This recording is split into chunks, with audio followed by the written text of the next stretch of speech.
Okay, ಈ program ಹೆಸರು arc defy ಅಂತ. ನನ್ನ ಹೆಸರು ಗಿರೀಶ್ ಕುಲಕರ್ಣಿ ಅಂತ. ಈ ಪ್ರೋಗ್ರಾಮ್ ಸ್ಟಾರ್ಟ್ ಆಗಿದ್ದು 27th ಆಗಸ್ಟ್ಗೆ. ಆಫಿಷಿಯಲಿ ಜನರಿಗೆ ಓಪನ್ ಮಾಡಿದ್ದು 27th ಆಗಸ್ಟ್. ಬಟ್ ಅದಕ್ಕಿಂತ ಮೊದಲು 26th ಆಗಸ್ಟ್ಗೆ ಅವರೊಂದು ದುಡ್ಡೆಲ್ಲ ಕಲೆಕ್ಟ್ ಮಾಡಿದ್ರು. 2 ತಿಂಗಳಿಂದ ಪ್ರೋಗ್ರಾಮ್ ಮಾಡ್ತಾ ತೋರಿಸಿ ಆಲ್ಮೋಸ್ಟ್ $15 million ಅದೇನಪ್ಪ ಅಂದ್ರೆ ಅವರು ಕಲೆಕ್ಟ್ ಮಾಡಿದ್ರು. ಕಲೆಕ್ಟ್ ಮಾಡಿ 26th ಆಗಸ್ಟ್ಗೆ ಅವರೊಂದು ಲಿಕ್ವಿಡಿಟಿ ಕ್ರಿಯೇಟ್ ಮಾಡಿ ಅದನ್ನ ಲಾಕ್ ಮಾಡಿ ಆಲ್ಮೋಸ್ಟ್ 300 crores ಒಂದು ಪೂಲ್ ಕ್ರಿಯೇಟ್ ಮಾಡಿ $33 ನಾಗೆ ಆರ್ಕ್ ಟೋಕನ್ ಅವ್ರು ಲಿಸ್ಟ್ ಮಾಡಿ 27th ಪಬ್ಲಿಕ್ ಗೆ ಅದು ಓಪನ್ ಮಾಡ್ಬಿಟ್ರು. Almost within a week 26,000 holders ಆಗ್ಬಿಟ್ರು. But right now it is touching 1 lakh people. ನಾನು ತೋರಿಸ್ತೀನಿ ನಿಮಗೆ. ಇದನ್ನು ಸ್ಟಾರ್ಟ್ ಮಾಡಿದ್ದು ಒಂದು UK person. Is a technical guy. ಅವನ ಹೆಸರು ಕಮಿಲೋ ಇಪೋಲಿಟೋ ಅಂತ. ಅವನು ಮತ್ತೆ ಆಮೇಲೆ ಚೈನೀಸ್ ಡೆವಲಪರ್ಸ್ ಕೂಡಿ ಇದನ್ನ ಪ್ರೋಗ್ರಾಮ್ ಅನ್ನ ಡೆವಲಪ್ ಮಾಡಿದ್ದಾರೆ. ಅದಾದ್ಮೇಲೆ ಅದನ್ನ ಡೆವಲಪ್ ಮಾಡಿ ಬ್ಲಾಕ್ ಚೈನ್ ಹಾಕ್ಬಿಟ್ಟಿದ್ದಾರೆ. ಹಾಕಿ ಅದ್ರ ಓನರ್ಶಿಪ್ ಎಲ್ಲ ರಿನೌನ್ಸ್ ಮಾಡ್ಬಿಟ್ಟಿದ್ದಾರೆ. ಅಂದ್ರೆ ಅವ್ರು ಈಗ ಯಾರು ಓನರ್ಶಿಪ್ ಯಾರ್ದು ಇಲ್ಲ, ಇಲ್ಲಿ ಯಾರು ಓನರ್ ಇಲ್ಲ. ಇಲ್ಲಿ ಕಂಪ್ಲೀಟ್ಲಿ ಲಿಕ್ವಿಡಿಟಿ ಪೂಲು ಯಾರು ಟಚ್ ಮಾಡಕ್ ಬರಂಗಿಲ್ಲ. ಆಮೇಲೆ ಅದರದ್ದು ಏನು ಬೇಕಾದ್ರೂ ಚೇಂಜ್ ಮಾಡಕ್ಕೂ ಬರಂಗಿಲ್ಲ. ಅದಕ್ಕೆ ಕಂಪ್ಲೀಟ್ಲಿ ಒಂದು ಓನರ್ಶಿಪ್ ಇಲ್ಲ. ಈಗ ಅದ್ರ ನಾವೇ ಅದ್ರದ್ದು ಓನರ್. ಎಲ್ರು ಯಾರು ಜಾಯ್ನ್ ಆಗ್ತಾರೋ ಅವರೇ ಓನರ್. ಮ್ಯೂಟ್ ಮಾಡ್ಕೊಂಬಿಡಿ, ಎಲ್ಲರೂ ಮ್ಯೂಟ್ ಮಾಡ್ಕೊಂಬಿಡಿ. ಆಮೇಲೆ ಇದು BNB ಬ್ಲಾಕ್ ಚೈನ್ ಮೇಲೆ ಹಾಕಿದ್ದು. BNB block chain fastest block chain, safe and secure ಇದೆ. ಆಮೇಲೆ ಅವ್ರೇನಪ್ಪಾ ಅಂದ್ರೆ ಇನಿಷಿಯಲಿ ಒಂದು ಟೋಕನ್ ಮಿಂಟ್ ಮಾಡಿದ್ರು. ಟೋಕನ್ ಮಿಂಟ್ ಮಾಡಿ 3 ಜಾಗ ಇಟ್ಟಿದ್ದಾರೆ. ಒಂದೇನಪ್ಪ ಅಂದ್ರೆ ಲಿಕ್ವಿಡ್ ಪೂಲ್ ನಾಗೆ, ಆಮೇಲೆ ಒಂದು ಕಮಿಷನ್ ಕೊಡೋ EM ಸ್ಮಾರ್ಟ್ ಕಾಂಟ್ರಾಕ್ಟ್ ನಾಗೆ, ಅದಾದ್ಮೇಲೆ ಒಂದು RBS ಅಂತ ಹೇಳಿ ಒಂದು ಟೆಕ್ನಾಲಜಿ ಸ್ಮಾರ್ಟ್ ಕಾಂಟ್ರಾಕ್ಟ್ ಇದೆ, ಅಲ್ಲಿ ಕೂಡ ಇದನ್ನ ಇಟ್ಟಿದ್ದಾರೆ. ಮೂರ್ ಜಾಗದಾಗೆ ಕಾಯಿನ್ ಇಟ್ಟಿದ್ರು. RBS very important. ಇದೇ USP ನಮ್ ಪ್ರಾಜೆಕ್ಟ್. ಅದೇನಪ್ಪಾ ಅಂದ್ರೆ ಕ್ರಿಪ್ಟೋನಾಗೆ ಮೋಸ್ಟ್ಲಿ ಪಂಪ್ ಅಂಡ್ ಡಂಪ್ ಆಗುತ್ತೆ. ಓವರ್ ಆಲ್ ನಾನು ಯಾವುದೇ ಪ್ರಾಜೆಕ್ಟ್ ನೋಡಿದ್ರು ಅಲ್ಲೇನಪ್ಪ ಅಂದ್ರೆ ಪಂಪ್ ಅಂಡ್ ಡಂಪ್ ಆಗುತ್ತೆ.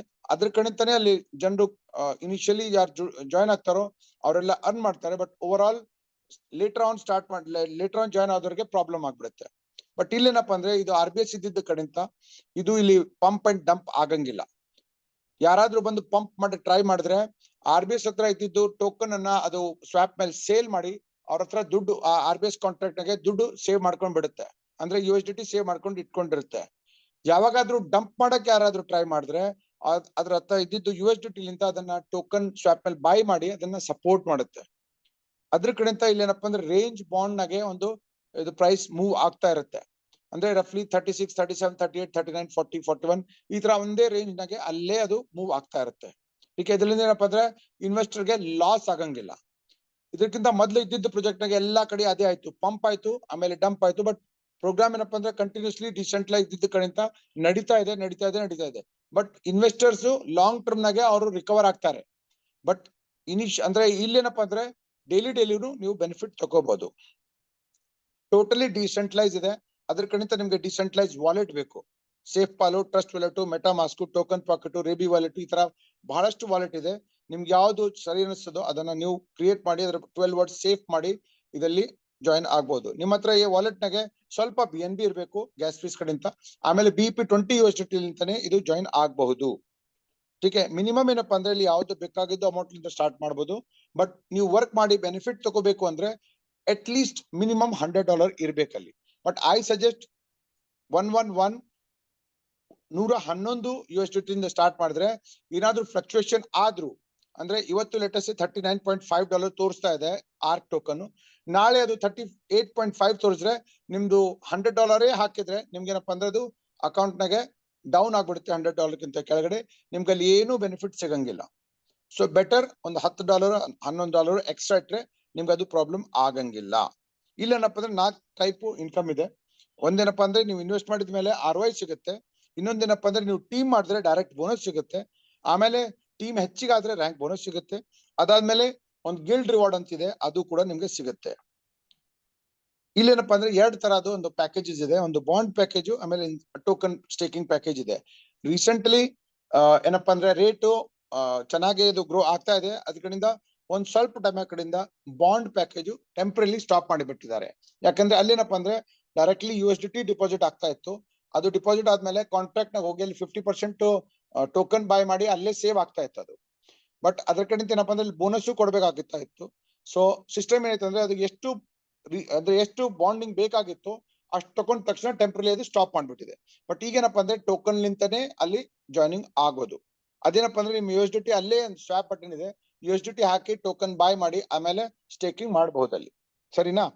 ಈಗೇನಪ್ಪ ಅಂದ್ರೆ ಬೆನಿಫಿಟ್ ಏನಾಗುತ್ತೆ ಅಂದ್ರೆ ನೀವು ಎರಡೂ ತಗೋಬಹುದು. ಬಾಂಡ್ ಇದ್ರು ಬಾಂಡ್ ನಾಗೂ ಜಾಯ್ನ್ ಆಗ್ಬಹುದು.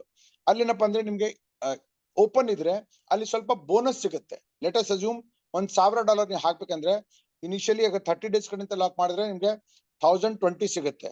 $20 ಬೋನಸ್ ಸಿಗುತ್ತೆ, 2% ಬೋನಸ್ ಸಿಗುತ್ತೆ. ಅದೇ ತರ 60 ಡೇಸ್ ನಾಗ ಹೋದ್ರೆ ಆಲ್ಮೋಸ್ಟ್ 4% ಬೋನಸ್ ಸಿಗುತ್ತೆ. It ranges, it varies. ಯಾವ ತರ ಸ್ಟ್ರಾಂಗ್ ಆಗುತ್ತೋ ಆ ತರ ಬೋನಸ್ ಕಮ್ಮಿ ಆಗುತ್ತೆ, ವೀಕ್ ಆದ್ರೆ ಅದು ಬೋನಸ್ ಹೆಚ್ಚಿಗೆ ಆಗುತ್ತಾ ಹೋಗುತ್ತೆ. ಆಮೇಲೆ ಟೋಕನ್ ಸ್ಟೇಕಿಂಗ್ ನಾಗು ಅದೇ ಇದೆ, ಸೇಮ್ 30, 90, 180, 360 ಡೇಸ್. ಬಟ್ ಇಲ್ಲಪ್ಪ ಅಂದ್ರೆ ಇಲ್ಲಿ ಬೋನಸ್ ಸಿಗಂಗಿಲ್ಲ, ಬಟ್ ನಿಮ್ ಟೋಕನ್ ಸ್ಟೇಕ್ ಆಗುತ್ತೆ. ಅಪಾರ್ಟ್ ಫ್ರಮ್ ನಾರ್ಮಲ್ ಪ್ಯಾಕೇಜಸ್, ಇಲ್ಲೊಂದು ಸ್ಪೆಷಲ್ ಪ್ಯಾಕೇಜ್ ಇದೆ, ಅದಕ್ಕೆ ಫ್ಲೆಕ್ಸಿಬಲ್ ಪ್ಯಾಕೇಜ್ ಅಂತಾರೆ. ಅದ್ರಾಗ ಏನಪ್ಪಾ ಅಂದ್ರೆ ನೀವು ಏನು ಟೋಕನ್ ನೀವು ಬಾಯ್ ಮಾಡಿ ಸ್ಟೇಕ್ ಮಾಡಿದ್ರೆ 24 ಅವರ್ ಆದ್ಮೇಲೆ 24 ಅವರ್ಸ್ ಆದ್ಮೇಲೆ ಒಂದಿನ ಆದ್ಮೇಲೆ ನೀವು ಯಾವಾಗ ಬೇಕಾದಾಗೂ ನೀವು ದುಡ್ಡನ್ನ ವಾಪಸ್ ತಗೋಬಹುದು. ಸಿರ್ಫ್ ಒಂದು ರಿಡೀಮ್ ಕ್ಲಿಕ್ ಮಾಡಿದ್ರೆ ನಿಮ್ಮ ಹತ್ರ ದುಡ್ಡು ಬಂದ್ಬಿಡುತ್ತೆ ಆಸ್ ಇಟ್ ಈಸ್. ಟೀಕೆ? ಅದು ಕನ್ವರ್ಟ್ ಮಾಡಕ್ಕೆ USDT ಕನ್ವರ್ಟ್ ಮಾಡಕ್ಕೆ ಸಿಸ್ಟಮ್ ಒಂದು $2.5 2.5% ಡೆವಲಪರ್ಗೆ ಹೋಗುತ್ತೆ. ಅಷ್ಟೇ ನಿಮ್ ಲಾಸ್, ಅದಕ್ಕಿಂತ ಹೆಚ್ಚಿಗೆ ಏನು ಲಾಸ್ ಏನಿಲ್ಲ. ಟೀಕೆ? ಅದಾದ್ಮೇಲೆ 30 ಡೇಸ್ ಇಟ್ರೆ 30 ಡೇಸ್ ನಾಗೆ ಸಾರಿ 24 ಅವರ್ಸ್ ನಾಗೆ ಕಂಟಿನ್ಯೂಸ್ ಇಟ್ರೆ 0.6% ಪರ್ ಡೇ ನಿಮ್ಗೆ ಸಿಗುತ್ತೆ.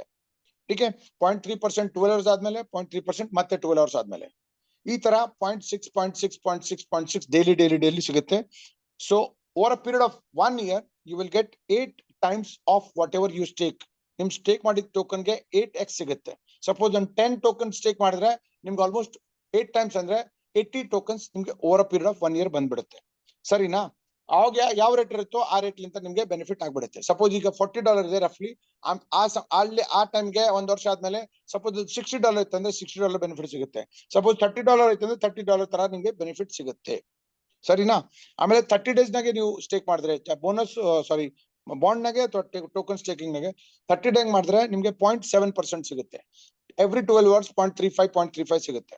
ಸಪೋಸ್ ಒಂದ್ ವರ್ಷ ಅದೇ ತರ ಬಿಟ್ರೆ ಅದಕ್ಕೆ ಕಂಪೌಂಡ್ ಆಗುತ್ತೆ, ಆಟೋ ಕಂಪೌಂಡ್ ಆಗ್ತಾ ಹೋಗುತ್ತೆ. ಸರಿನಾ? ಯಾವುದೇ ಬೆನಿಫಿಟ್ ನಿಮ್ಗೆ ಸಿಕ್ಕರು, ಪ್ರಾಫಿಟ್ ಸಿಕ್ಕರು, ಎವ್ರಿ ಡೇ ಆಟೋ ಕಂಪೌಂಡ್ ಆಗ್ತಾ ಹೋಗುತ್ತೆ. ಓವರ್ ಪೀರಿಯಡ್ ಆಫ್ 1 year ನೀವು ಎಷ್ಟು ಟೋಕನ್ ಸ್ಟೇಕ್ ಮಾಡಿದ್ರು ಅದ್ರ 11 times ನಿಮ್ಗೆ ಆ ಟೋಕನ್ ರಿಟರ್ನ್ ಬಂದ್ಬಿಡುತ್ತೆ. ಇದೇ ತರ 90 ಡೇಸ್ ನಾಗೆ 0.8, 180 ಡೇಸ್ 0.9, 360 ಡೇಸ್ ನಾಗೆ 1% ಪರ್ ಡೇ ಬರುತ್ತೆ. ಅಗೇನ್ 0.5 12 ಅವರ್ಸ್ ನಾಗೆ, 0.5 12 ಅವರ್ಸ್ ನಾಗೆ. ಸಪೋಸ್ ನೀವು 360 ಡೇಸ್ ತನಕ ನೀವು ಒಂದ್ ವರ್ಷ ಅದೇ ತರ ಇಟ್ರೆ ಆಲ್ಮೋಸ್ಟ್ 37x ನಿಮ್ಗೆ ಟೋಕನ್ ಕ್ವಾಂಟಿಟಿ ಬಂದ್ಬಿಡುತ್ತೆ. ಸರಿನಾ? ಸಪೋಸ್ ಒಂದು ಎಕ್ಸಾಂಪಲ್ ಹೇಳ್ತಾ ಇರೋದು, ಲೆಟ್ ಅಸ್ ಸೇ ಈಗ $40 ಇದೆ. ಮ್ಯೂಟ್ ಮಾಡ್ಕೊಂಡ್ಬಿಡಿ ಸರ್ ಎಲ್ರು. Suppose over a period of time sir please mute ಮಾಡ್ಕೊಂಡ್ಬಿಡಿ ಪ್ಲೀಸ್. ಟೀಕೆ? 37 ಟೈಮ್ಸ್ ಅಂದ್ರೆ ಲೆಟ್ ಅಸ್ ಅಸ್ಯೂಮ್ ಈಗ $40 ಇರೋದು over a period of times ಆ ವ್ಯಾಲ್ಯೂ ಹೆಚ್ಚಿಗಾಯ್ತು. ಸಪೋಸ್ $40 ಆಯ್ತು, $60 ಆಯ್ತು, ಅದು 37 ಗಿಂತ ಹೆಚ್ಚಿಗೆ ಪ್ರಾಫಿಟ್ ಆಗುತ್ತೆ. But in case almost 90% reduce ಆದ್ರು, ಪ್ರೈಸ್ 90% ರಿಡ್ಯೂಸ್ ಆದ್ರು ಅಂದ್ರೆ ಈಗ 40 ಇದೆ, over a period of 1 year ಅದು $4 ಆದ್ರೂ you are setting on a profit of 4 times. Almost $400 ಸಾರಿ $100 ಹಾಕಿದ್ರೆ ಆಲ್ಮೋಸ್ಟ್ $400 ನಿಮ್ಮ ಹತ್ರ ಬಂದ್ಬಿಡುತ್ತೆ. ಸಪೋಸ್ 95% ಡೌನ್ ಆದ್ರೆ ಆಲ್ಮೋಸ್ಟ್ 2 times ನಿಮ್ಗೆ ಬೆನಿಫಿಟ್ ಸಿಗುತ್ತೆ. So this is what long term prospect ಈ ತರ ಇದೆ. ಅದಾದ್ಮೇಲೆ ಯಾವುದೇ ಪ್ಯಾಕೇಜ್ 30, 90, 180, 360 ಬಂದ್ರು ಅಲ್ಲೇನಪ್ಪ ಅಂದ್ರೆ ಅದು ಆವರೆಗೆ ಲಾಕ್ ಇರಂಗಿಲ್ಲ. ಅದು ಡೈಲಿ ಒಂದು ಪೋರ್ಷನ್ ನಿಮ್ಮ ಹತ್ರ ಅನ್ಲಾಕ್ ಆಗ್ತಾ ಹೋಗುತ್ತೆ. ಸಪೋಸ್ $1,000 ಹಾಕಿದ್ರೆ ಅದೇನಪ್ಪ ಅಂದ್ರೆ $1,000 ಡಿವೈಡೆಡ್ ಬೈ 30 ಅಂದ್ರೆ ರಫ್ಲಿ 33.33 ಬರುತ್ತೆ. 33.33 ಡೈಲಿ ಅನ್ಲಾಕ್ ಆಗುತ್ತಾ ಹೋಗುತ್ತೆ. ಅಂದ್ರೆ ನೀವು ಬೇಕಾದ್ರೆ $33.33 ತಗೋಬಹುದು. ಸರಿನಾ? ಅದು ತಕೊಂಡ್ರೆ ನೆಕ್ಸ್ಟ್ ಡೇ ನಿಮ್ ಎಷ್ಟು ಪ್ರಿನ್ಸಿಪಲ್ ಇರುತ್ತೋ ಅದ್ರ ಮೇಲೆ ROI ಬಂದ್ಬಿಡುತ್ತೆ. ಸರಿನಾ? ಅದಾದ್ಮೇಲೆ ನೀವು ಯಾರಿಗಾದ್ರೂ ಇಂಟ್ರೊಡ್ಯೂಸ್ ಮಾಡಿದ್ರೆ ಅವ್ರು ಯಾವ ಪ್ಯಾಕೇಜ್ ತಗೋಬಹುದು, 24 hours, 30 days, 90 days, 180 days or whatever package. ಅವ್ರಿಗೆ ಎಷ್ಟು ROI ಸಿಗುತ್ತೋ ಆ ROI ಮೇಲೆ ನಿಮ್ಗೆ 10% ಓವರ್ ಅಂಡ್ ಅಬೌವ್ ಸಿಗುತ್ತೆ. ಲೆಟ್ ಅಸ್ ಅಸ್ಯೂಮ್ ಒಂದು $10,000 ಯಾರಿಗೂ ಹಾಕ್ಸಿದ್ರಿ ನೀವು ನಿಮ್ ಡೈರೆಕ್ಟ್ ನಾಗೆ, ಅವರು 1% ನಾಗ ಬರ್ತಾ ಇದಾರೆ. $100 ಅವ್ರಿಗೆ ಸಿಗುತ್ತೆ, ಅದ್ರದ್ದು 10% ನಿಮ್ಮ ಹತ್ರ $10 ಬಂದ್ಬಿಡುತ್ತೆ. ಅದೇ ತರ ಯಾರಾದ್ರೂ $5,000 ಹಾಕಿದ್ರೆ ಅವರು 1% ಮೇಲೆ ಬಂದ್ರೆ $50 ಅವ್ರಿಗೆ ಸಿಗುತ್ತೆ, ಅದರಿಂದ $5 ನಿಮ್ಗೆ ಸಿಗುತ್ತೆ. ಲೆಟ್ ಅಸ್ ಅಸ್ಯೂಮ್ ಯಾರು $10,000 ಹಾಕಿದ್ರು 24 hours ಅಂದ್ರೆ ಫ್ಲೆಕ್ಸಿಬಲ್ ಪ್ಯಾಕೇಜ್ ನಾಗ ಬಂದ್ರು ಅವ್ರಿಗೆ ಸಿಗೋದೆಷ್ಟು 0.6%, ಅಂದ್ರೆ $60 ಅವ್ರಿಗೆ ಡೆಲ್ಲಿ ಸಿಗೋದು, ನಿಮ್ಗೆ ಸಿಗೋದು $6. So there is no confusion at all. ಅವ್ರಿಗೆ ಎಷ್ಟು ಸಿಗುತ್ತೋ ಅದ್ರ 10% ನಿಮ್ಗೆ ಸಿಗುತ್ತೆ. ಅದಾದ್ಮೇಲೆ ಅವ್ರು ಟೀಮ್ ಡೆವಲಪ್ ಮಾಡಿದ್ರೆ, ಸಪೋಸ್ ಅವ್ರು ಟೀಮ್ ಡೆವಲಪ್ ಮಾಡ್ತಾ ಹೋದ್ರು, ಇದೇ ತರ ಕೆಳಗಡೆ ಬಿಸ್ನೆಸ್ ಆಗ್ತಾ ಹೋಯ್ತು, ಅದ್ರಿಗೆ ಯಾವುದೋ ಒಂದು ಮಲ್ಟಿಪಲ್ ಲೆಗ್ಸ್ ನೀವು ಮಾಡಿದ್ರೆ ಯಾವುದೋ ಒಂದು ಲೆಗ್ ಸ್ವಲ್ಪ ಫಾಸ್ಟ್ ಇರುತ್ತೆ in terms of volume.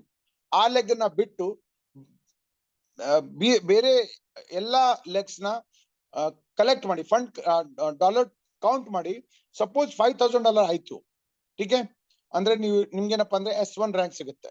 S1 rank ಅಂದ್ರೆ $5,000 ಫ್ರಮ್ ಮೈನರ್ ಲೆಗ್ಸ್. ಟೀಕೆ, ಮೈನರ್ ಲೆಗ್ಸ್ ನಿಂದ $5,000 ಬಂದ್ರೆ ಯು ವಿಲ್ ಬಿಕಮ್ S1. ನಿಮ್ ಟೋಟಲ್ ಎಂಟೈರ್ ಟೀಮ್ ನಾಗೆ ಎಷ್ಟು ROI ಹೋಗ್ತಾ ಇದೆಯೋ, including your direct, indirect, unlimited levels ನಾಗೆ ಎಷ್ಟು ROI ಹೋಗ್ತಾ ಇದೆಯೋ ಅದ್ರ ಮೇಲೆ ನಿಮ್ಗೆ 5% ಸಿಗುತ್ತೆ. ಟೀಕೆ, ಮೊದ್ಲೇನಪ್ಪ ಅಂದ್ರೆ ನಿಮ್ಗೆ ಸಿಗೋದು ಓನ್ಲಿ ಫಸ್ಟ್ ಲೇಯರ್ ಲಿಂತ, ಬಟ್ ಒಂದ್ಸಲ ರ್ಯಾಂಕ್ ಅಚೀವ್ ಆದ್ಮೇಲೆ ನಿಮ್ ಪೂರ್ತಿ ಎಂಟೈರ್ ಟೀಮ್ ಲಿಂತ ಎಷ್ಟು ROI ಹೋಗ್ತಾ ಇದೆಯೋ ಅದ್ರ ಮೇಲೆ 5% ನಿಮ್ಗೆ ಸಿಗುತ್ತೆ. ಅದಾದ್ಮೇಲೆ ನೀವು $20,000 ಸೈಡ್ ಬಿಸ್ನೆಸ್ ಮಾಡಿದ್ರೆ ಯು ವಿಲ್ ಬಿಕಮ್ ಎಷ್ಟು, ಅಲ್ಲಿಂದ ನಿಮ್ಗೆ ಪೂರ್ತಿ ಟೀಮ್ ಲಿಂತ 10% ಸಿಗುತ್ತೆ ROI ಲಿಂತ ROI.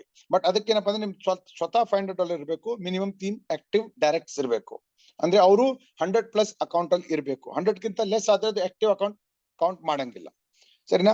ಅದಾದ್ಮೇಲೆ ನೀವು ರ್ಯಾಂಕ್ ಅಚೀವ್ ಆದ್ರೆ S1, ಲೆಟಸ್ ಅಸ್ಯೂಮ್ ನೀವು S1 ಆಯ್ತು, ಅದಾದ್ಮೇಲೆ ನಿಮ್ ಕೆಳಗಡೆ ಯಾರಾದ್ರೂ S1 ಬಂದ್ರೆ ಅಲ್ಲೇನಪ್ಪ ಅಂದ್ರೆ ಆ S1 ಲಿಂತ ನಿಮ್ಗೆ ಸಿಗೋದು ಅವ್ರ ಅರ್ನಿಂಗ್ 10%. ಸಪೋಸ್ ನಿಮ್ಗಿಂತ ಒಂದು ರ್ಯಾಂಕ್ ಹೆಚ್ಚಿಗಾಯ್ತು, ಲೆಟಸ್ S2, ಅವ್ರ ಇನ್ಕಮ್ ಲಿಂತ ನಿಮ್ಗೆ ಸಿಗೋದು 5%. ಸಪೋಸ್ ಯಾರಾದ್ರೂ S3 ಆದ್ರೆ ನಿಮ್ಗೆ ಅಲ್ಲಿಂದ ಏನ್ ಸಿಗಂಗಿಲ್ಲ. ಬಟ್ ಒನ್ಸ್ ನೀವು S2 ಆದ್ರೆ ಮತ್ತೆ ಆ ರ್ಯಾಂಕ್ ಲಿಂದ ನಿಮ್ಗೆ ಬೆನಿಫಿಟ್ ಸಿಗುತ್ತೆ. ಅದಾದ್ಮೇಲೆ ಇದು ಗಿಲ್ಡ್ ಕಂಟ್ರಿಬ್ಯೂಷನ್ ರಿವಾರ್ಡ್ ಅಂತ, ನೀವು ಏನಾದ್ರೆ ಆಕ್ಟಿವ್ ಬಿಸ್ನೆಸ್ ನಿಮ್ ಸೈಡ್ ಲೆಗ್ ನಾಗೆ ಅಂದ್ರೆ ಮೈನರ್ ಲೆಗ್ಸ್ ನಾಗೆ ಏನ್ ಬಿಸ್ನೆಸ್ ಬರುತ್ತೋ ಅದ್ರಲಿಂತ ನಿಮ್ಗೆ ಒಂದು ಸರ್ಟನ್ ಅಮೌಂಟ್ ನಿಮ್ಗೆ ಸಿಗುತ್ತಾ ಬರುತ್ತೆ ಬೈ ಡಿಫಾಲ್ಟ್. ಬಟ್ ಅದಕ್ಕೇನಪ್ಪ ಅಂದ್ರೆ S1 ಇರ್ಬೇಕು ನೀವು, ಆಮೇಲೆ 12 ಇಯರ್ಸ್ ಕೌಂಟಿಂಗ್ ಆಗ್ತಾ ಇರುತ್ತೆ ಅದು. ಆಮೇಲೆ ಟೋಕನ್ ವಿಡ್ರಾಲ್ ಪ್ರೊಸೆಸ್ ಏನಪ್ಪಾ ಅಂದ್ರೆ, ಇಲ್ಲೇನಪ್ಪ ಅಂದ್ರೆ ಪ್ರಿನ್ಸಿಪಲ್ ವಿಡ್ರಾಲ್ಗೆ ಏನು ಚಾರ್ಜ್ ಏನಿಲ್ಲ. ನೀವ್ ಯಾವಾಗ ಬೇಕಾದಾಗೂ ನಿಮ್ಗೆ ಏನ್ ಅನ್ಲಾಕ್ ಇರುತ್ತೋ ಅದನ್ನ ನೀವು ವಿಡ್ರಾಲ್ ಮಾಡ್ಕೋಬಹುದು, ಪೂರ್ತಿ ನಿಮ್ಗೆ ಸಿಗುತ್ತೆ. ಅದನ್ನ USDT ಕನ್ವರ್ಟ್ ಮಾಡಿದ್ರೆ 2.5% ಅಷ್ಟೇ ಫೀಸ್ ಚಾರ್ಜ್ ಆಗುತ್ತೆ, ಅದಕ್ಕಿಂತ ಹೆಚ್ಚಿಗೆ ಏನು ಡಿಡಕ್ಟ್ ಆಗಂಗಿಲ್ಲ. ಬಟ್ ನೀವು ವರ್ಕಿಂಗ್ ಇದ್ರೆ ನಿಮ್ ವರ್ಕಿಂಗ್ ಇನ್ಕಮ್ 5x ತನಕ ಬರುತ್ತೆ ಮ್ಯಾಕ್ಸಿಮಮ್, ಅದಕ್ಕಿಂತ ಹೆಚ್ಚಿಗೆ ಬರಂಗಿಲ್ಲ. ಟೀಕೆ, ಅದು ಇನ್ನೂ ಬೇಕಾದ್ರೆ ನೀವು ಟಾಪ್ ಅಪ್ ಮಾಡ್ಕೋಬೇಕು. ಸಪೋಸ್ ನೀವು ಟಾಪ್ ಅಪ್ ಮಾಡಿದ್ರೆ ಮತ್ತೆ ನಿಮ್ದು ಅಕೌಂಟ್ ಟಾಪ್ ಅಪ್ ಆಗ್ಬಿಡುತ್ತೆ, ನಿಮ್ ಕೋಟಾ ಓಪನ್ ಆಗ್ಬಿಡುತ್ತೆ. ಅದೇ ತರ ವರ್ಕಿಂಗ್ ಇನ್ಕಮ್ ಆಮೇಲೆ ನಿಮ್ ಪ್ರಾಫಿಟ್, ಅಂದ್ರೆ ನಿಮ್ ಡೈಲಿ ಏನ್ ROI ಬರುತ್ತಲ್ಲ ಅದು, ಆಮೇಲೆ ನಿಮ್ ವರ್ಕಿಂಗ್ ಇನ್ಕಮ್ ತಗೋಕೆ ಸ್ವಲ್ಪ ಇಲ್ಲೇನಪ್ಪ ಅಂದ್ರೆ ಒಂದು ಟ್ವಿಸ್ಟ್ ಇಟ್ಟಿದ್ದಾರೆ. ಅದೇನಪ್ಪಾ ಅಂದ್ರೆ, ಸಪೋಸ್ ನಿಮ್ಗೆ ಅದು ಬೇಕಾದ್ರೆ ಯಾವಾಗ ನೀವು ವಿಡ್ರಾಲ್ ಮಾಡಕ್ ಹೋಗ್ತಿರೋ ಆವಾಗ ಸಿಸ್ಟಮ್ ನಿಮ್ಗೆ ಕೇಳಿಸುತ್ತೆ ನಿಮ್ಗೆ ಯಾವ ತರ ಪೇಮೆಂಟ್ ಬೇಕಂತ ಹೇಳಿ. ಇಮಿಡಿಯೇಟ್ ಬೇಕಾ, 10 days ಬೇಕಾ, 20 days ಬೇಕಾ, 30 days ಬೇಕಾ, 60 days ನಾಗ. ಇಮಿಡಿಯೇಟ್ ಬೇಕಾದ್ರೆ ಒಂದು 20% ಟೋಕನ್ ಬಾಯ್ ಮಾಡಿ ಅದನ್ನ ಬರ್ನ್ ಮಾಡ್ಬೇಕಾಗುತ್ತೆ. ಅದರಿಂದ ಏನಾಗುತ್ತೆ ಅಂದ್ರೆ ಸಿಸ್ಟಮ್ ಸ್ಟ್ರಾಂಗ್ ಆಗುತ್ತೆ, ಆಮೇಲೆ ಆ ದುಡ್ಡು ಯಾರಿಗೂ ಹೋಗಂಗಿಲ್ಲ, ಅದು ಸಿಸ್ಟಮ್ ನಾಗೆ ಸೇವ್ ಆಗುತ್ತೆ ಅದು. ಟೀಕೆ, 20% ಟೋಕನ್ ಬರ್ನ್ ಮಾಡಿದ್ರೆ ಕೂಲ್ ಆಫ್ ಪೀರಿಯಡ್ ಅಂದ್ರೆ ಟರ್ಬೈನ್ ನಾಗ ಹೋಗಿ ಒಂದು 12 hours ನಾಗೆ ಅದು ನಿಮ್ಮ ಹತ್ರ ರಿಲೀಸ್ ಆಗ್ಬಿಡುತ್ತೆ. ಟೀಕೆ, ಆಮೇಲೆ ಸಪೋಸ್ ನೀವು 15% ಬರ್ನ್ ಮಾಡಿದ್ರೆ 10 days ನಾಗೆ ನಿಮ್ಗೆ ಏನ್ ವಿಡ್ರಾಲ್ ಇರುತ್ತೋ ಡಿವೈಡ್ ಬೈ 10 ಮಾಡಿ ಅದು ಪೋರ್ಷನ್ ನಿಮ್ಗೆ ಡೈಲಿ ಸಪೋಸ್ $100 ವಿಡ್ರಾಲ್ ಮಾಡಿದ್ರೆ 10 days ಆಪ್ಷನ್ ಚೂಸ್ ಮಾಡಿದ್ರೆ ಅಲ್ಲೇನಪ್ಪ ಅಂದ್ರೆ ಡೈಲಿ $10 ರಿಲೀಸ್ ಆಗುತ್ತಾ ಹೋಗುತ್ತೆ. ಅದಾದ್ಮೇಲೆ 10% ಬರ್ನ್ ಮಾಡಿದ್ರೆ ಅದೇನಪ್ಪ ಅಂದ್ರೆ 20 days ರಿಲೀಸ್ ಆಗಿಬಿಡುತ್ತೆ. $100 ವಿಡ್ರಾಲ್ ಮಾಡಿದ್ರೆ $5 20 days ಸಿಗುತ್ತೆ. ಇಲ್ಲಾಂದ್ರೆ ನೀವು 5% ಬರ್ನ್ ಮಾಡಿದ್ರೆ 30 days ಡೈಲಿ $3 ನಿಮ್ಗೆ ರಿಲೀಸ್ ಆಗುತ್ತಾ ಹೋಗುತ್ತೆ. ನೀವೇನಪ್ಪ ಅಂದ್ರೆ ಏನು ಫೀಸ್ ಕೊಡ್ಲಿಲ್ಲ ಅಂದ್ರೆ 60 days ಆಪ್ಷನ್ 60 days ಅದು ಏನಪ್ಪಾ ಅಂದ್ರೆ ಸ್ವಲ್ಪ ನಿಮ್ಗೆ ಸಿಗುತ್ತೆ. ಓನ್ಲಿ ಯಾವಾಗ ವಿಡ್ರಾಲ್ ಕ್ಲಿಕ್ ಮಾಡಿದಾಗ ಅಷ್ಟೇ ಕೇಳುತ್ತೆ. ಟೀಕೆ, ವಿಡ್ರಾಲ್ ಮಾಡ್ಲಿಲ್ಲ ಅಂದ್ರೆ ನಿಮ್ಗೆ ಏನ್ ಕೇಳಂಗಿಲ್ಲ. ವಿಡ್ರಾಲ್ ನಿಮ್ದು ವರ್ಕಿಂಗ್ ಇನ್ಕಮ್ ನೀವು ಡೈಲಿ ವಿಡ್ರಾಲ್ ಮಾಡೇಬೇಕು, ಯಾಕಂದ್ರೆ ಬೇರೆ ಇನ್ಕಮ್ ಪ್ರಾಫಿಟ್ ಆಮೇಲೆ ಪ್ರಿನ್ಸಿಪಲ್ ಆಟೋಮೆಟಿಕ್ ಆಟೋ ಕಂಪೌಂಡ್ ಆಗ್ತಾ ಇದೆ. ಬಟ್ ನಿಮ್ ವರ್ಕಿಂಗ್ ಇನ್ಕಮ್ ಅದು ಆಟೋ ಕಂಪೌಂಡ್ ಆಗಂಗಿಲ್ಲ. ಸೊ ಬೆಟರ್ ನೀವು ಡೈಲಿ ಅದನ್ನ ವಿಡ್ರಾಲ್ ಮಾಡ್ತಾ ಹೋಗಿ. ಆಮೇಲೆ ಇದೆಲ್ಲ ಚೆಕ್ ಮಾಡಕ್ಕೆ ಎಕ್ಸ್ಟರ್ನಲ್ ಹೋಗ್ಬೋದು, ನೀವು ಸ್ವತಃ ಚೆಕ್ ಮಾಡ್ಕೋಬಹುದು. ಮೀಟಿಂಗ್ ಎಲ್ಲ ಆಗ್ತಾ ಇದೆ, ಫೈನಾನ್ಷಿಯಲ್ ಅಡ್ವೈಸರ್ ಲಾಸ್ಟಿಗೆ ಅದೇ, ಎಲ್ಲಿ ನೀವು ಲೋನ್ ತಗೊಂಡು ಕ್ರೆಡಿಟ್ ಕಾರ್ಡ್ ನಿಂತ ಈ ತರ ಏನು ನೀವು ಮಾಡಕ್ ಹೋಗ್ಬೇಡಿ. ನಿಮ್ ಹತ್ರ ಎಷ್ಟು ಪಾಕೆಟ್ ಅಲೋ ಆಗುತ್ತೋ ಅಷ್ಟೇ ದುಡ್ಡನ್ನ ಹಾಕಿ ನೀವು ಇಲ್ಲಿ ಸಿಸ್ಟಮ್ ನ ಸ್ಟಾರ್ಟ್ ಮಾಡಿ. ಟೀಕೆ, ಯಾಕಂದ್ರೆ ಇದೆಲ್ಲ ಕ್ರಿಪ್ಟೋ, ಇದೆಲ್ಲ ಏನಪ್ಪಾ ಅಂದ್ರೆ ಇದು ಒಂಥರ ಒಂದು ಫೈನಾನ್ಷಿಯಲ್ ಮಾರ್ಕೆಟ್, ಯಾವಾಗ ಏನಾಗುತ್ತೋ ಗೊತ್ತಿಲ್ಲ. ಅದರ್ವೈಸ್ ಇದು ಕ್ಲಿಯರ್ಲಿ ಒಂದು ಸೇಫ್ ಅಂಡ್ ಸೆಕ್ಯೂರ್ ಪ್ರಾಜೆಕ್ಟ್ ಇದೆ. So thank you very much. ಇದಾಯ್ತು. ಅದಾದ್ಮೇಲೆ ನಾನು ನಿಮ್ಗೆ ತೋರಿಸೋದೇನಪ್ಪ ಅಂದ್ರೆ ನೀವು ಹೋಗಿ ಇದನ್ನ ಚೆಕ್ ಮಾಡ್ಕೋಬಹುದು. ERK ಅಂತ ಹೇಳಿ ಇದು ಡೆಸ್ಕ್ ಸ್ಕ್ರೀನ್ ಮೇಲೆ ಹೋಗಿ ರೈಟ್ ನಾವು ಇಲ್ಲಿ ಸಿಗೋದೇನಪ್ಪ ಅಂದ್ರೆ ಇಲ್ಲಿ ನೋಡಿ ಆಲ್ಮೋಸ್ಟ್ 800 CR 100 crores ಇಲ್ಲಪ್ಪ ಅಂದ್ರೆ ಲಿಕ್ವಿಡ್ ನಾಗ ಜಮಾ ಇದೆ. 39.42 ಕರೆಂಟ್ ಪ್ರೈಸ್ ಇದೆ. 100% ಲಾಕ್ ಇದೆ. ಅದು ಲಾಕು ಬರ್ನ್ ಆಗಿದೆ ಅಂದ್ರೆ ಇಲ್ಲಿ ಯಾರು ಕಂಟ್ರೋಲ್ ಇದಕ್ಕೆ ಯಾರಿಗೂ ತಗೋಕ್ ಬರಂಗಿಲ್ಲ. ಅದಾದ್ಮೇಲೆ ಇದು ಸ್ಟಾರ್ಟ್ ಆಗಿದ್ದು ಆಲ್ಮೋಸ್ಟ್ 20 days ಕೆಳಗಡೆ ಇಲ್ಲಿ ನೋಡ್ಬೋದು ನೀವು 20 days ತೋರಿಸ್ತಾ ಇದೆ. ಆಮೇಲೆ ಇದೆಲ್ಲ ನೋಡ್ಕೋಬಹುದು ನೀವು. ಆಮೇಲೆ ನಿಮ್ಗೆ ಏನ್ ತೋರಿಸ್ತಂದ್ರೆ ಸರ್ಟಿಕ್ ನಾಗ ಹೋಗಿ ನೀವು ಇದನ್ನ ಚೆಕ್ ಮಾಡ್ಕೋಬಹುದು. ಸರಿನಾ? ಸಾರಿ, ಸರ್ಟಿಕ್ ಇಲ್ಲಿ ಹೋಗಿ ನೀವು ಇದೊಂದು ವರ್ಲ್ಡ್ ರಿನೌಂಡ್ ಆಡಿಟಿಂಗ್ ಕಂಪನಿ. ಇಲ್ಲಿ ಹೋಗಿ ನೀವು ನೋಡ್ಕೋಬಹುದು. ಓಪನ್ ಆಗುತ್ತಾ? ಸರಿ, ಇಲ್ಲಿ ಹೋಗಿ ಏನಪ್ಪಾ ಅಂದ್ರೆ ನೋಡ್ಕೋಬಹುದು. ಸಪೋಸ್ ಯಾವ್ದಿದು, ಒಂದ್ ನಿಮಿಷ ನಾನು ತೋರಿಸ್ತೀನಿ, ಒಂದ್ ನಿಮಿಷ. ಸರಿನಾ? ಇಲ್ಲಿ ಸರ್ಚ್ ಮಾಡಿ ERK ನಾನ್ ಮಾಡಿದೆ. ಸರಿನಾ? ಈ ತರ ಇದು ಆಲ್ಮೋಸ್ಟ್ 87.85% ರೇಟಿಂಗ್ ಇದೆ. ಅದು ಡಬಲ್ ರೇಟಿಂಗ್. ಸಿಂಪ್ಲಿ ನೀವು ಏನಪ್ಪಾ ಅಂದ್ರೆ ಗೂಗಲ್ ನಾಗ ಹೋಗಿ ಡಬಲ್ ರೇಟಿಂಗ್ ಏನ್ ಮೀನ್ಸ್ ಅಂತ ಕೇಳಿದ್ರೆ ಅದಂತಾನೆ ಎಲ್ಲ ಹೇಳ್ಬಿಡುತ್ತೆ. ಅದು ನಾನು ತೋರಿಸ್ತೀನಿ ನಿಮ್ಗೆ ಡಬಲ್ ರೇಟಿಂಗ್ ಮತ್ಲಬ್ ಏನಂತ ಹೇಳಿ. ಅದಾದ್ಮೇಲೆ ಏನಪ್ಪಾ ಅಂದ್ರೆ ಇಷ್ಟು ಸ್ಟ್ರಾಂಗ್ ಇದು ಪ್ರಾಜೆಕ್ಟ್ ಇದೆ. ಇಲ್ಲಿ ನೋಡ್ಕೋಬಹುದು ಬಗ್ ಬೌಂಟಿ ಇದೆ. ಇದನ್ನ ಕ್ಲಿಕ್ ಮಾಡಿದ್ರೆ ಇದು ಲೈವ್ ಬಗ್ ಬೌಂಟಿ ಇದೆ. ಇಲ್ಲೇನಪ್ಪಾ ಅಂದ್ರೆ ನೀವು ಈ ಬಗ್ ಬೌಂಟಿ ಚೆಕ್ ಮಾಡಿದ್ರೆ ಇಲ್ಲಿ ನೋಡಿ ವ್ಯೂ ಆನ್ ಸ್ಕೈನೆಟ್. ಸರಿನಾ? ArcDeFi ಬಗ್ ಬೌಂಟಿ ಅವ್ರೇನಪ್ಪಾ ಅಂದ್ರೆ ಇಷ್ಟು ಸ್ಟ್ರಾಂಗ್ ಪ್ರಾಜೆಕ್ಟ್ ಇದೆ. ಯಾರಾದ್ರೂ ಈ ಪ್ರಾಜೆಕ್ಟ್ ನ ಕಮ್ಮಿ ಹುಡುಕ್ದ್ರೆ ಅವರಿಗೆ $1 ಲಕ್ಷ, ಇಲ್ಲಿ ನೋಡ್ಬೋದು ನೀವು, $1 ಲಕ್ಷ ಅವರು ನಿಮ್ಗೆ ಆಸ್ ಅ ರಿವಾರ್ಡ್ ಕೊಡ್ತಾರೆ. ಸರಿನಾ? ಇಷ್ಟು ಸ್ಟ್ರಾಂಗ್ ಪ್ರಾಜೆಕ್ಟ್ ಇದೆ. ಇಲ್ಲಿ ನೋಡ್ಕೋಬಹುದು. ಸಪೋಸ್ ಕ್ರಿಟಿಕಲ್ ತೋರಿಸಿದ್ರೆ $1 ಲಕ್ಷ ಅಂದ್ರೆ ಆಲ್ಮೋಸ್ಟ್ 1 crore rupees. ಮೇಜರ್ ತೋರಿಸಿದ್ರೆ $50,000 ಅಂದ್ರೆ 50 lakh rupees. ಮೀಡಿಯಂ ತೋರಿಸಿದ್ರೆ ಆಲ್ಮೋಸ್ಟ್ $10,000 ಅಂದ್ರೆ 10 lakh rupees ಕೊಡ್ತಾರೆ. ಲೋ ತೋರಿಸಿದ್ರೆ $2,000 ಅಂದ್ರೆ 2 lakh rupees ನಿಮ್ಗೆ ರಿವಾರ್ಡ್ ತನಕ ಕೊಡ್ತಾರೆ. So this is what a strong project means. ಅವ್ರು ಇಷ್ಟು ಕಾನ್ಫಿಡೆಂಟ್ ಅದಾರೆ ನೀವು ಏನಾದ್ರೂ ಕಮ್ಮಿ ಹುಡುಕ್ರೆ ನಿಮ್ಗೆ $1 ಕೋಟಿ ಕೊಡ್ತಾರೆ. ಅದಾದ್ಮೇಲೆ ನಾನು ಗೂಗಲ್ ನಾಗ ಹೋಗಿ ಸಪೋಸ್ ಇಲ್ಲಿ ನೋಡಿ ನಿಮ್ಗೆ ಗೂಗಲ್, ಸಾರಿ ಇದೇನ್ ಗೂಗಲ್ ಅಲ್ಲೇ ಹೋಗ್ತಾ ಇರೋದು. ನಾನು ತೋರಿಸ್ತೀನಿ ವಾಟ್